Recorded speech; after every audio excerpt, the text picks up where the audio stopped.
This is Inside Indiana Business Radio on demand for Thursday, January 29th, 2026. I'm Gary Dick. The Indiana Senate on Wednesday signaled their approval for building a stadium for the Chicago Bears in Northwest Indiana. In a 46-2 vote, the Senate approved a bill creating the Northwest Indiana Stadium Authority, which would be authorized to issue bonds, acquire land, finance capital improvements, and enter into lease agreements. The bill now goes to the House. In a written statement, the Bears called the Senate vote another positive and significant step forward. Elevance Health shares are moving as investors react to a proposed change in Medicare Advantage payments and the company's latest earnings outlook.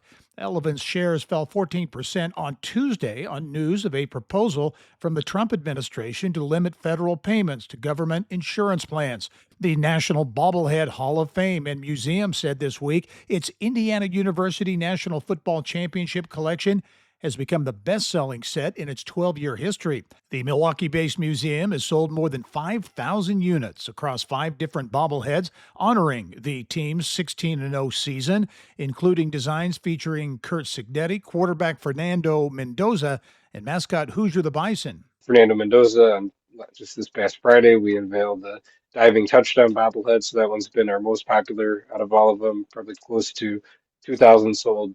From the state's #1 source for Indiana business news, you're listening to Inside Indiana Business Radio. Thanks for listening to this IBJ Media podcast. You're probably going to remember this ad. Do you know why? Podcast advertising works.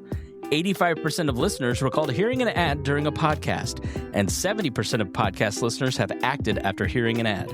So whether you're looking to be heard across the entire IBJ Media Podcast Network, sponsor one of our shows, or just start with a 30-second ad, IBJ Media can help. Contact advertise@ibj.com to learn more.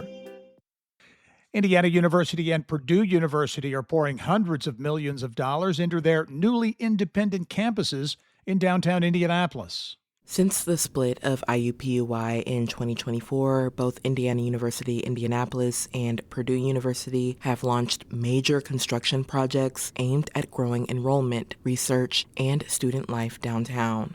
At IU Indianapolis, projects include a $60 million expansion of its science and engineering labs and the $110 million James T. Morris Arena, set to open later this year. The university is also building the IU Launch Accelerator for Biosciences, or IU Lab, in the 16 Tech Innovation District, backed by a $138 million Lilly Endowment grant. University leaders say these investments are already paying off, following IU Indianapolis earning prestigious Research 1 status last year. Just north of campus, Purdue University is moving forward on its first major Indianapolis building, a 15-story academic success building that will include classrooms, housing, dining, and lab space. Purdue has also purchased multiple properties for student housing and campus services, part of a long-term plan that could bring dozens of new buildings downtown. Purdue, which considers its Indianapolis operations an extension of its Purdue campus, also has an R1 designation. City leaders say the growth of 2 R1 universities in Indianapolis is helping attract young talent and reshape the urban core.